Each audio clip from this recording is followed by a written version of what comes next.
Beth was thrilled with me, her husband, Mark Johnson. How did I know? It was as clear as the nose on your face. As we drove home from a party hosted by some friends of hers, Lisa and Joe Parker, she sat as far from me as possible, her arms crossed, and she looked upset. I had no idea why she was so upset, but I was determined to find out.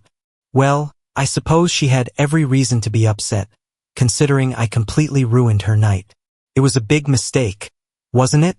I should feel guilty for embarrassing her, the mother of our 3 kids. Shame on me. But how exactly did I mess up the night? I guess I grabbed the wrong key. The Parkers' parties have this wild twist that my wonderful wife just went for, and I couldn't be more thrilled. I wasn't sure about it at first, but I had a blast. We'd never attended one of their get-togethers before, but somehow after 10 years of marriage, Beth conveniently forgot to mention that this particular party had an unusual ending.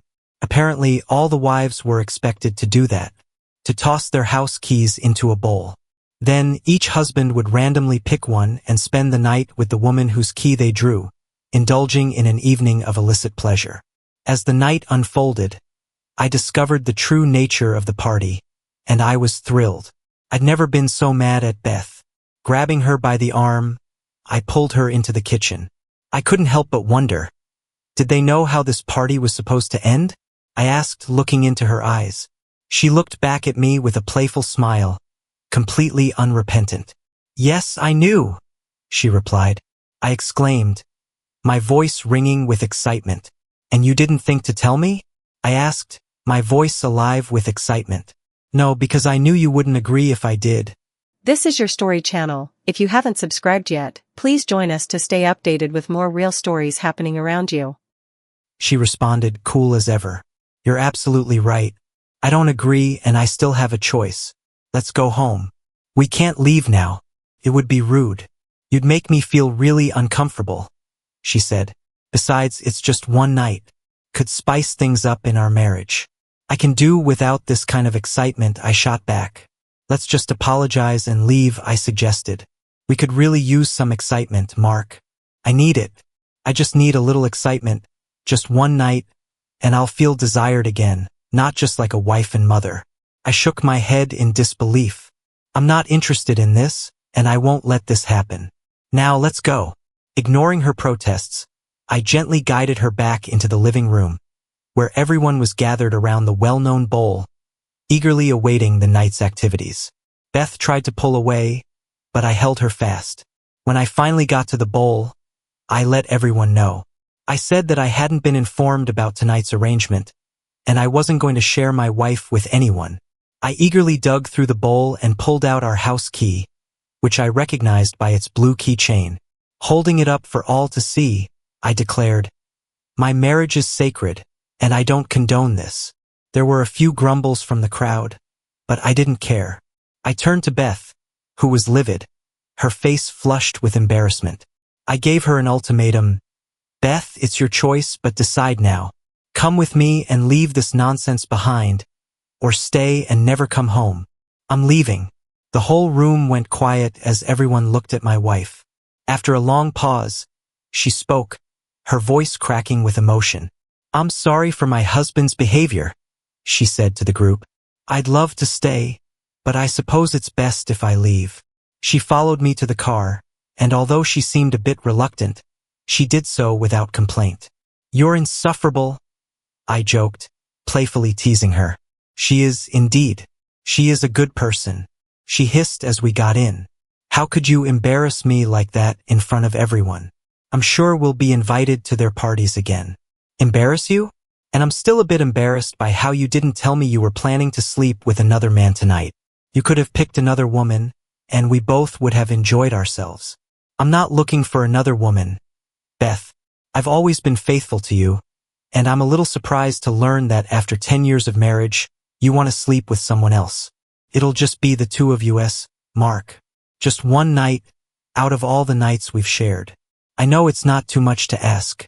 I understand it's a lot to ask, but I'm sure we can make it work. This isn't something small, Beth. It's a big deal, I said, pulling over abruptly. But if this means so much to you, then I'm all for it. I made a quick U-turn and drove back to the Parkers' house. Beth let out an excited yelp as I turned the car around. "What are you doing, Mark?" she asked, her voice alive with excitement. "If sleeping with another man is that important to you, then go ahead. I won't stop you," I said as I pulled up to the house, the sound of my tires screeching in protest. "There's still plenty of time for you to enjoy your adventure." Her face went pale. "What do you mean?" "I'm saying you can go ahead and join them, Beth. Go find someone else to give you what I apparently can't. It's just an adventure, Mark. It'll be something different, something new. I know you're perfect, but I need this for myself. I'm sorry, but I just don't feel it's right for me. I've been faithful to you, and I'm not about to change that now. If you decide to move forward with this, it's likely that our relationship will have to come to an end." Beth hesitated, her hand on the door handle. "Would you be able to pick me up in the morning?" Her voice was full of hope. "No, I'm sure whoever you end up with will be happy to take you wherever you need to go." Her face brightened. "You make it sound so dirty, Mark." "Oh, it's not like that at all," she exclaimed. "It's exactly like that, Beth. You're about to spend the night with a stranger, and you're excited." She let out a sigh. "It's just one night, and you're going to have an incredible time. It's really not a big deal." "Even 1 second would be too much," I said firmly. "If you go through with this, we're done," I said, my voice alive with excitement. She didn't seem to understand, but I was optimistic. "You're overreacting, Mark. I'll be yours again in the morning, and you'll forget all about this." "No, Beth. If you go back to that house, I'll never want you again. But I'm sure that won't happen. We're married. We'll get through this." I shook my head, my voice gentle as I spoke. "If you go in there, it's over." Beth hesitated for a moment, but I could see the determination in her eyes. Then she gave the door a little push. "See you in the morning, Mark," she said with a playful smile. "No way," I said. I whispered as I drove away, leaving her standing in the driveway, stunned. I was sure she'd call, admit she was wrong, and ask me to come back, but she never did. As I drove, I couldn't help but feel a lump in my throat. Beth had chosen a stranger over me, over our marriage. I remembered my father's wise words. If a woman is seriously considering sleeping with another man, she's already crossed the line. And then it hit me. My marriage was over. The real tragedy in all of this is our 3 children, 9-year-old Natalie, 8-year-old Emma, and 4-year-old Mark Jr. How can I go on without seeing them every day? But I can't just overlook what Beth did without consequences. The kids were spending the weekend at my mom's house, which gave me some time to figure out my next steps. I drove around for about half an hour, still hoping Beth would call and ask me to pick her up. But as the minutes ticked by, it became painfully clear that she had made her decision. At that point, I headed home. As I pulled into the driveway, my phone rang. My heart raced with anticipation, hoping it was her. But the caller ID revealed it wasn't. I decided to answer it anyway, and it was Ted Mason, one of the guys from the party. "Hey, Mark," he said. "It's Ted. She gave me your number. She's really hoping you'll come back. She's super excited for tonight and thinks you should join in the fun. You're a lucky guy, that's for sure. Everyone here is hoping to pick her key. She's been telling everyone that tonight's going to be unforgettable, and she really wants you to be part of it. It's getting pretty heated here," Ted continued over the phone. "Everyone's excited to see who they'll be with tonight. You've still got time to come back and pick a key. There are some really attractive women here, Mark. They're all raring to have a blast with you tonight." "Screw you, Ted Mason," I said, feeling a bit upset. "I'm sorry to everyone at that party, including my unfaithful wife. I hope you all get what's coming to you." I hung up and staggered into the house, my mind spinning with excitement. In just 20 minutes, I'd packed 2 suitcases, filled with enough clothes for a week or 2, grabbed my laptop and shaving kit, and loaded everything into the car. After rummaging through some drawers, I found our marriage certificate. With a grin, I tore it into 4 pieces. Then, I grabbed a hammer and gently flattened my wedding ring. After a few hits, I had it just right. I placed the ring and the torn certificate on Beth's pillow. I closed the front door behind me, my heart filled with excitement for what the future held. I kept my eyes peeled for a motel a few miles outside of town and decided to circle back past the Parker's place one last time. A few cars had already left, and I saw some people standing in pairs, chatting on the street. I couldn't find Beth, but I was sure she would be waiting for me. I thought maybe she'd moved on with her new partner or even paired up with Joe Parker himself. In the end, I found a motel in a nearby town. It wasn't fancy, but it had a secluded parking lot in the back, which suited me just fine. I locked the car, picked up a 6-pack of Newcastle from the nearby convenience store, and went back to my room to unwind with some TV. The first 2 beers helped take the edge off, and I was on my way to a relaxing evening. But as I popped open the 3rd beer, my phone rang. It was Beth. I knew she wasn't calling to pick me up, so I let it go to voicemail. "Mark, you're acting like a child," her message began. "Ted told me what you said. How many times do I need to tell you? It's just one night. I'll let one guy have me for a few hours, and it doesn't make me immoral. Sure, it might sting a bit, but I'll make it up to you in ways you can't imagine when I get home tomorrow. I know you probably don't care, but since you took our key from the bowl, they gave me another one. The guy who got it is named Brian. He seems really nice, and he promised he wouldn't pressure me. He's a family man, too. Since you're here, I went to him. His wife and her boyfriend are staying in a different room, so we won't disturb them when things get heated. I tend to get a little vocal when you touch me, but I'm sure you'll be able to handle it." She let out a soft laugh. "Mark, I know you're upset, but I promise I won't let him do anything we haven't done. I told Brian we should keep it simple, maybe stick to the usual positions. He's been with me a few times, mostly in the missionary position, but we might mix it up a little." He agreed, especially since it's my first time with another man. "He'll be my chauffeur as I embark on this new adventure. He'll drive me home. I'm planning to shower and freshen up tomorrow, and then I'll be back in touch. I'll be sure to have plenty of leftovers for you, my sweet. Sweet dreams, my love. I'm gonna have so much fun when I see you in the morning. I love you, Mark." Listening to her message really got to me. I couldn't help but wonder, how could I have married someone so foolish and immoral? Sure, Beth has always had a bit of a mind of her own, but I thought that was part of her charm. But now, her boldness might lead to unexpected consequences, including the potential loss of her life, her marriage, and possibly even her children. She didn't understand that I couldn't just forgive her after she let another man have her and flaunted it in my face. I should have ignored her message, but I couldn't stop myself. I dialed her number, and she picked up after the 3rd ring. "Hey babe," she cooed. "Brian and I just got into bed, so I can't talk long," she said. "Shut up, Beth," I teased, my voice playfully mocking her. "This is the last time you'll hear from me.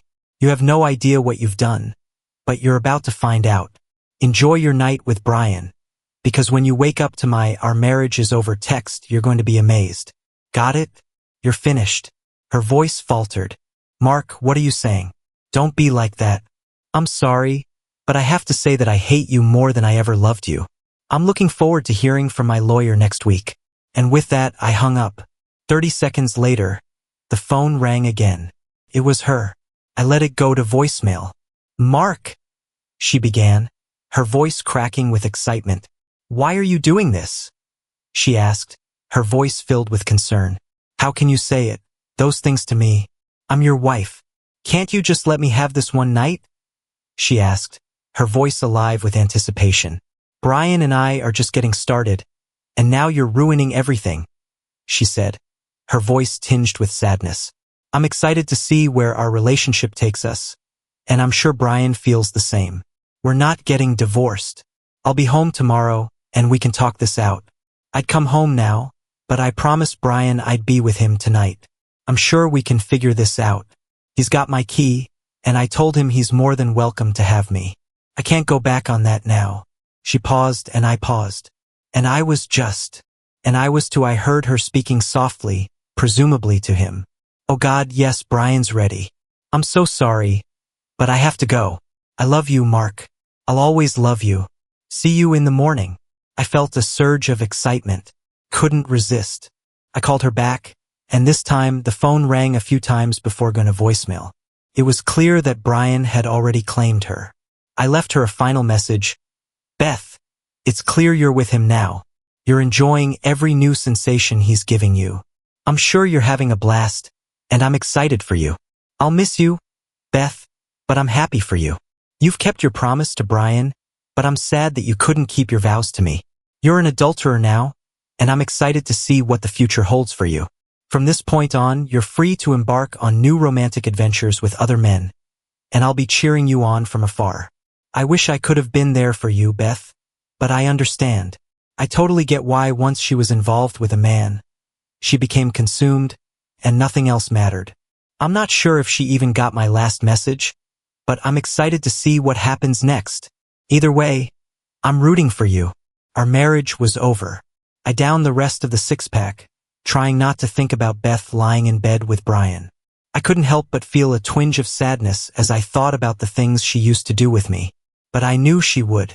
She was always vocal during sex, and tonight would be no different.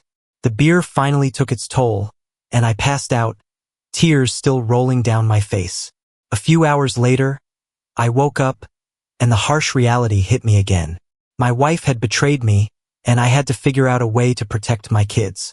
I felt like I had to get rid of her and make everyone at that party pay. We lived in Norwood, Mississippi, a charming town along the Gulf Coast. Thankfully, Mississippi recognized adultery as grounds for divorce. That would be a huge help. This meant that I might not have to pay child support, and I might even get custody of the kids. I knew I needed a good lawyer, a really good one. I showered, got dressed, and called my mom around 7:30 to let her know what was happening. She was just as shocked as I was about Beth's actions. She promised her not to say anything to the kids for now. I assured her that I would pick them up once I had everything sorted out. I knew that Beth would probably get custody of them, at least temporarily, and even though it hurt to admit it, I was excited to see what would happen.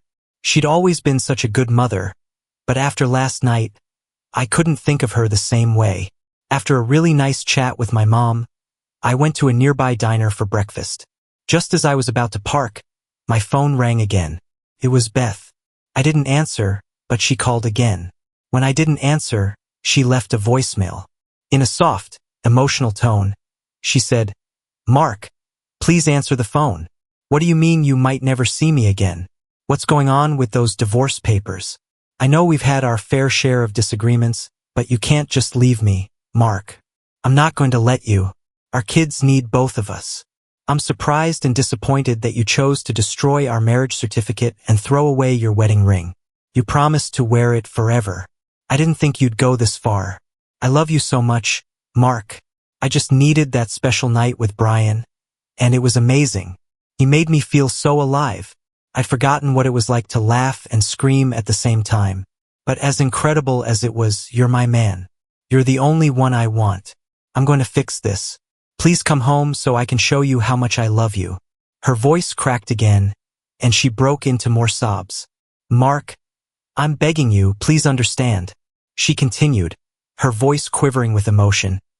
"I just needed one night with someone new, someone who desired me, who wanted me. It felt so good to know another man found me irresistible. It means so much to a woman my age. But it was just sex, Mark. It was just a few times, nothing more. I'm definitely not going to do that again. Let's talk. You and the kids are my world." I stood outside the diner, stunned. Had she been harboring these thoughts throughout our entire marriage, only to suddenly act on them after a decade together? Beth was still a beautiful woman, with shoulder-length dark brown hair, piercing blue eyes, and a figure that turned heads. She had a few extra pounds, but she was still gorgeous. I couldn't help but wonder about all the talk about needing to feel desired by another man. I had always shown her how much I loved and desired her. I surprised her often with flowers and took her out on weekly date nights. But apparently none of that mattered. She wanted something new, something thrilling, and in doing so, she unwittingly destroyed everything we had built together. I couldn't find it in me to forgive her for that. I went inside the diner, ordered some coffee, and sat there, staring out the window as the reality of the situation continued to sink in. Beth's betrayal wasn't just physical, it was emotional, too. She had torn apart our family, our trust, and the life we had built together. And all for what? A mere night of feeling desired by a man she barely knew? It was mind-boggling to me. I knew exactly what I had to do next. I would hire the best divorce attorney I could find, one who would fight for me to get custody of the kids and ensure that Beth's actions had consequences. I knew that Mississippi law was on my side when it came to infidelity, and I was determined to use every tool in my arsenal to ensure that she didn't walk away from this mess unscathed. After finishing my coffee, I took a deep breath and dialed the number of a lawyer I had heard about. He was tough, no nonsense, and specialized in divorce cases. It was time to take the next step. Beth was still a stunning woman, with shoulder-length dark brown hair, light blue eyes, and a gorgeous figure. Her chest was a perfect balance of size, not too big, not too small. Yes, her hips had widened a bit after having 3 kids, but she still managed to attract attention from men wherever she went. So, what was this sudden talk about needing to feel desired by another man? I'd shown her countless times how much I loved and desired her. I regularly surprised her with flowers, and we went out on weekly date nights. We weren't a couple that had drifted apart, at least not from where I stood. I always thought we had a good marriage, a strong connection. I even bought her alluring lingerie and affirmed her beauty and my love for her daily. I truly believed that our sex life was fulfilling. We made love at least 3 times a week, and she always reached multiple climaxes. So what could I have possibly overlooked? Despite my lack of appetite, I entered the diner, found an empty table, and ordered my favorite breakfast: scrambled eggs, toast, and black coffee. I barely touched my meal, but I went through at least 6 cups of coffee. I had never felt so adrift, so hollow, so utterly defeated. I'd heard people talk about wishing for death, and now I understood why. The only thing keeping me from sinking into total despair was the thought of my children. I had to keep going for them, to clean up the mess in the bathroom and create a future for us. That realization gave me strength. I had to persevere. I had to persevere. I just needed to keep going. I just needed a plan. Beth called me nonstop that day, but I sent every call to voicemail. She was begging for understanding, but not once did she apologize. She didn't admit to feeling guilty, but she did insist that she needed that one night and that my job was to support her. According to her, they'd only had sex 3 times that night, and once in the morning. She said that this made it easier to forgive. She also mentioned that she might not have turned off her phone in time and was worried I'd overheard her with Brian, which added an interesting twist to the evening. She hoped I hadn't heard too much. I really felt for her. She had a knack for making things more interesting, and she did it with style. I couldn't understand how someone could be so foolish. The silver lining in this situation was that I now had enough audio evidence of her infidelity to use against her in court. While I wasn't sure if it would be enough, I knew it was definitely damning. Tomorrow, I'm going to start taking action. I'll find the best lawyer I can and gather all the information I need. I visited my kids at my mom's house, and they were so happy to see me. She really meant to. I mentioned that Beth had already called to check on the kids and asked where I was. I told her I was devastated and didn't want to speak to her. Beth seemed really upset and said she didn't understand. My mother was so sweet and reassured her that no man would be okay with his wife spending the night with another man. Beth asked if she should pick up the kids, but Mom said they could stay a few more days until things settled. The kids were thrilled to see me and asked where their mom was. I let them know that their mom was working on a special project and that they would be staying with Grandma for a little while longer. We had a blast playing games, having dinner together, and I gave them a big kiss goodnight before heading back to the motel. I knew tomorrow was going to be a long day, but I was excited to see what the next day would bring. Before calling it a night, I drove past my house one last time. As I drove, tears welled up in my eyes. I realized what I had lost. Something I could never get back. I couldn't help but notice the absence of any unfamiliar cars in the driveway. Maybe it was tucked away snugly in the garage. The kitchen window was all lit up, and I figured Beth was having a nice, cozy night in. Despite everything, I felt a surge of affection for her. The betrayal stung, but a part of me still worried. I parked a block away and walked up to the house from the side, where I could peek through the kitchen window. There she was, sitting at the table with a nearly empty bottle of Grey Goose by her side. Her hair was a mess, Mascara streaked down her cheeks, and she was wrapped in a rope, her head resting on the table, eyes closed. It was clear she had been crying, surrounded by a pile of used tissues. I felt a rush of sympathy for her, and I was eager to see what had happened.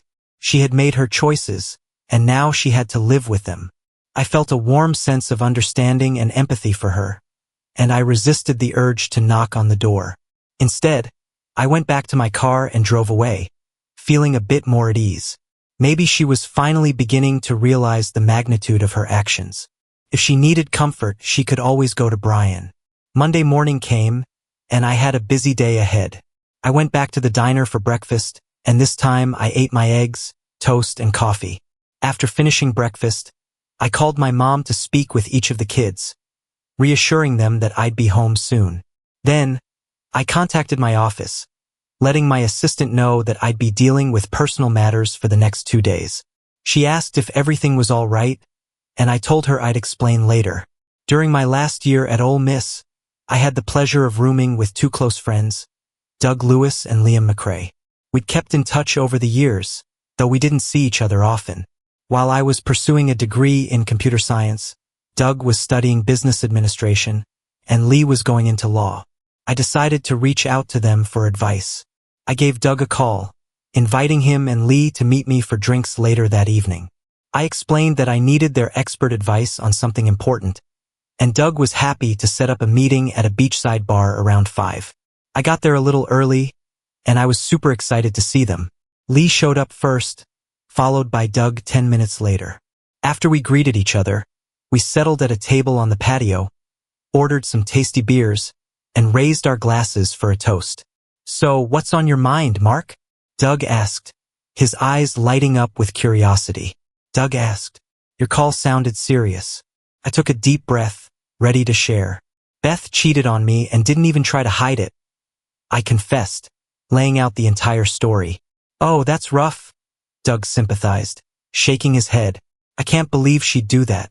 Lee joined in, "And without remorse, you said? She's acting like you're overreacting?" "Exactly," I replied. "She thinks it's no big deal. I'm thinking about divorce, getting back at Brian, and most importantly, getting custody of my kids." Lee leaned back in his chair, rubbing his chin. "Divorce is definitely an option, and while it won't be easy to get custody, I'm confident we can prove she's unfit as a mother. If she's bringing men around the kids, that's a good sign. Otherwise, if she's a woman, the courts might rule in her favor, and you'll likely have to pay child support. I'm okay with that, as long as I can see my kids often." Lee nodded in agreement. The courts really want both parents to be involved, as long as it's safe for the kids. "As for the money stuff, how do you feel about that?" Doug jumped in, eager to understand the nuances of the situation. "That's a stay-at-home mom, and I'm guessing you make a solid income. And what about your savings and investments?" "I've got checking, savings, and a 401k.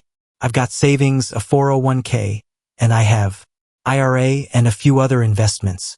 I'd say I'm sitting on around $700,000 to $800,000 in total.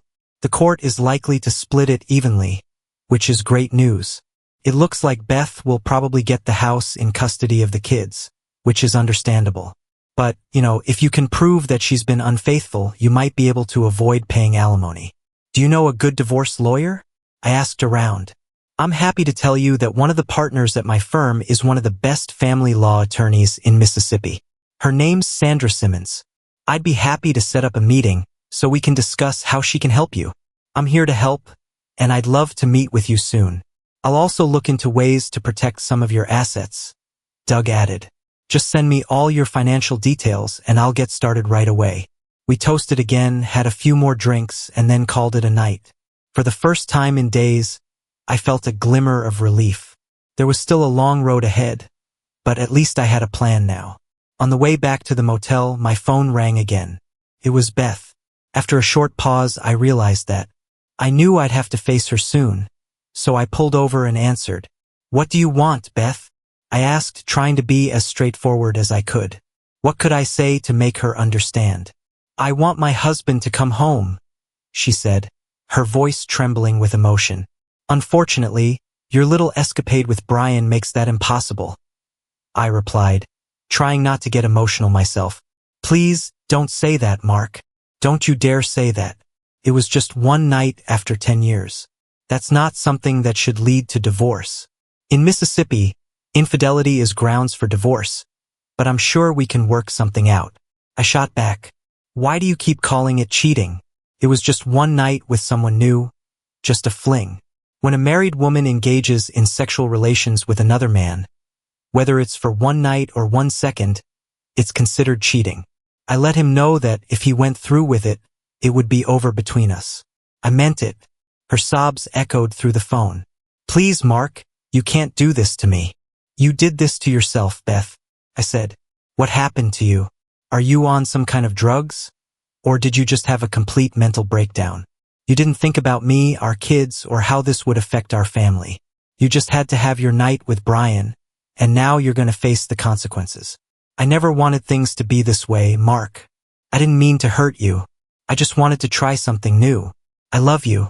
It wasn't about you. It was about what I needed. That's what brought us here. Here, Beth? I replied, my voice filled with excitement. You've always put yourself first. You didn't think about me or our kids. You just thought about what you wanted. A special night just for you, I said, my voice teeming with excitement. Well, congratulations, Your Highness, you got your wish. And it ended your marriage. It probably also ruined your reputation with your family and friends. I'm sure one day I'll be able to forgive you, but I'll always remember. I'll make sure everyone knows what you did, just like you mocked me for being upset about your affair. I'm excited to see how you handle it when everyone hears your confession. I'm curious. How many times were you with Brian? Oh my goodness, Mark, please. My parents would be devastated if they found out. Beth sobbed. Too bad, Beth.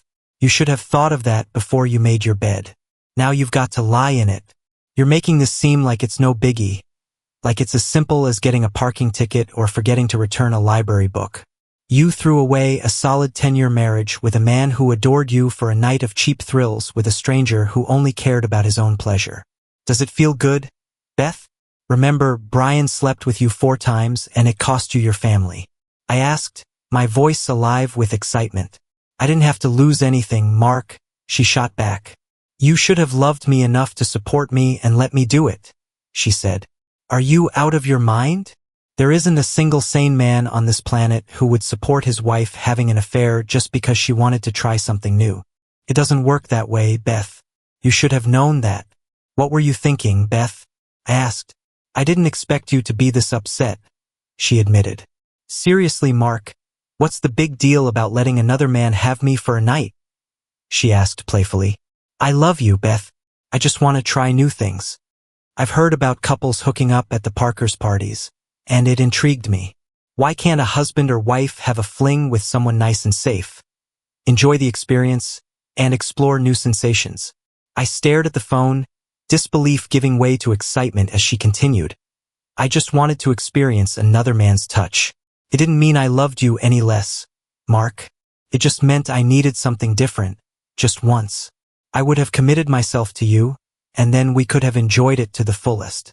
But you didn't respect me, I said, my anger boiling over. I begged you, pleaded with you, not to do it, over and over again, and you just smiled and said, see you in the morning, Mark. You took away what we had shared for over 10 years, the vows that meant everything to me. We created 3 beautiful children out of the love we had. We were a family, and now you've willingly given that part of yourself that made our children to another man. I don't understand why you did that. Was it just a good time? A one-night stand? It was just one night, she repeated, her voice soft and sincere. You need to accept that and move on. I shook my head, feeling a surge of excitement. I say it was nothing less than a complete betrayal of me, our family, our sacred vows, and any respect you ever had for me. You wanted to be with another man, and you did it. Congratulations, Beth. In doing so, you threw away everything you supposedly valued. She paused for a moment, and then with a rush of excitement, she blurted out, Damn it, Mark! Why are you being so stubborn? Why can't you see that it was simply something I needed? I'm always here for you. Nothing has changed. Everything's changed, I said, my voice tinged with emotion. You're not just mine anymore. I'm surprised you can't see that. I begged you not to do this, and now you have to show me that you're ready to forgive and forget. You chose to go down this path, and I'm working through the pain to move forward. I took a deep breath, gathered my thoughts, and continued. I found a lawyer. Tomorrow, I'm filing for divorce, citing infidelity. I'll name Brian, and I'll name anyone else from your group I can identify. I'm excited to see how they react when they find out that I'm the one responsible for breaking up their little circle and ruining their reputations. Beth, I'm sorry, but you're going to hell, and you can take your cheating friends with you. When I met with Sandra Simmons ESQ, I knew I had the right attorney. She didn't waste any time getting straight to the heart of the matter. She asked me why I wanted a divorce and what I hoped to achieve. I explained that I wanted to split our assets, offering Beth the house in exchange for less cash. I knew I might not get full custody of the kids, but I wanted visitation rights without having to pay child support. I was eager to share all the audio evidence I had of Beth confessing to sleeping with Brian. Sandra looked at me with a look of disbelief. She said that Beth had been careless, admitting to her affair in a way that could be used against her in court. We might need a voice recognition expert to confirm it's her voice, but unless we end up with an extremely biased judge, this recording should hold up in court. We spent the next hour chatting about my plans regarding Brian and the other participants from the wife-swapping event. Sandra wasn't so sure we could get any money from them, but she suggested we could expose their activities and shame them enough to cause serious damage to their reputations. I agreed that would be enough for me. After giving her a deposit, I asked that Beth be served as soon as possible. Sandra promised it would be ready quickly and promised to let me know before it happened. On Tuesday afternoon, I picked up the kids from my mom and took them to Beth's house. When she greeted us at the door, she gave the kids warm hugs and kisses, and I could feel the love in the air. When she reached out to me, I took a step back, eager to keep the moment going. Tears welled up in her eyes as she pleaded with me to stay, but I told her I couldn't. I thought it was best for the kids to return. I turned home to her. I arranged to pick them up on Friday for the weekend, and I couldn't wait to see them again. Beth looked like she was struggling, and I felt for her, but she had made her choice. Her distress was no worse than what I was going through because of her actions. On Wednesday, I went back to work, realizing I couldn't afford to neglect my job. I needed the income, but even more so, I needed the distraction. If I let myself drown in the pain of Beth's betrayal, I'd lose my mind, and I couldn't do that. I have kids who depend on me. That Thursday, I met Doug and Lee for dinner at the Oyster House. We had a lovely time talking over delicious shucked oysters and dirty martinis, and I told them all about the kids and the divorce.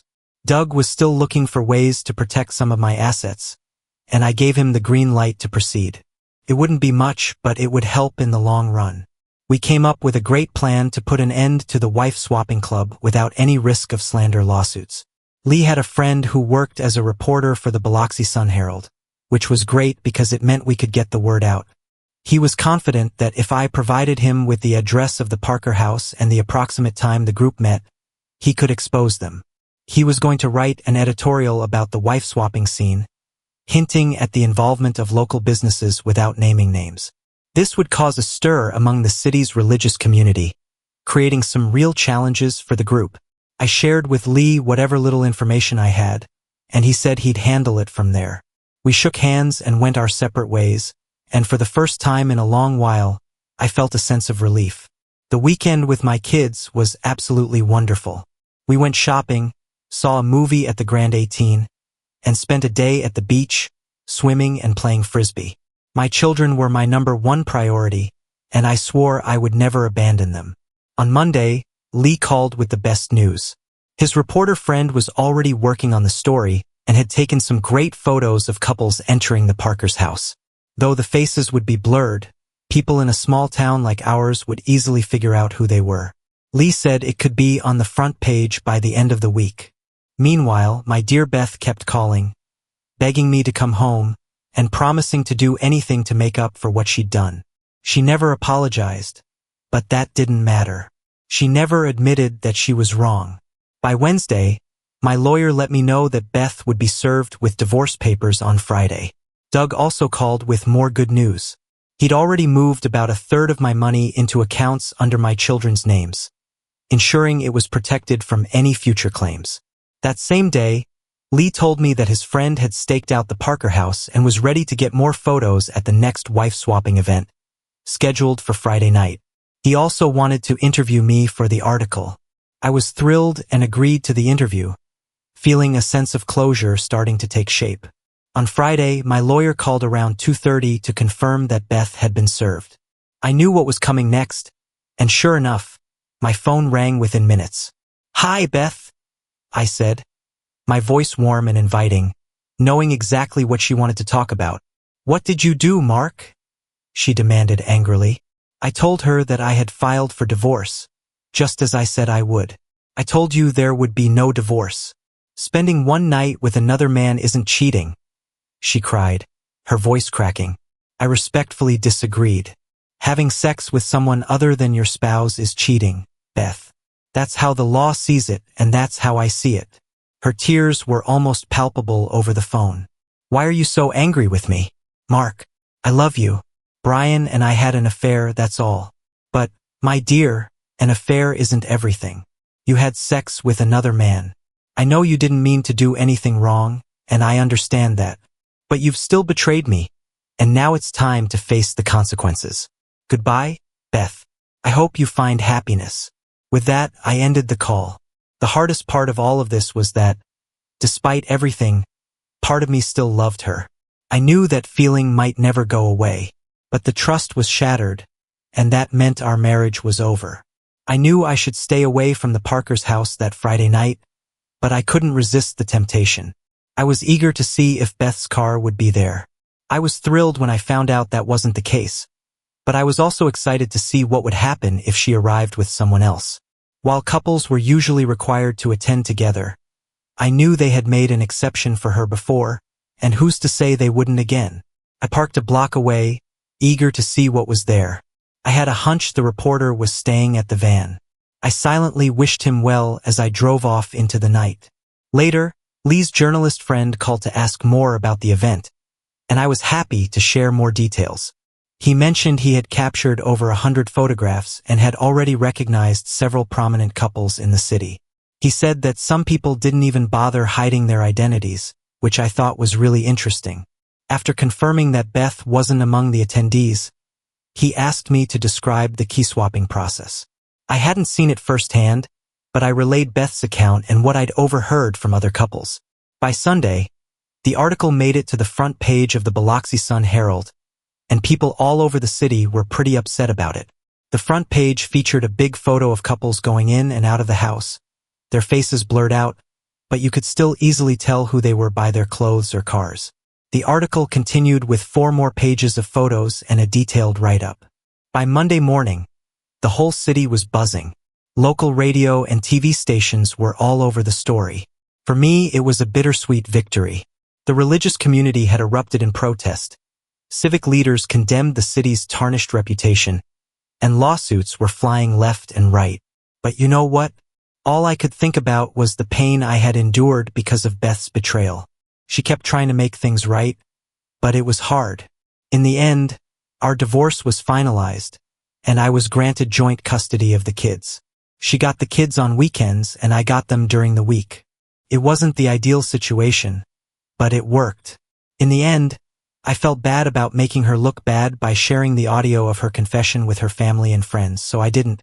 As for the couples involved in the key parties, some divorced and moved away, while others simply vanished from the social scene. Beth started dating again, and while she didn't fully understand why her actions were wrong, she was excited to explore new possibilities.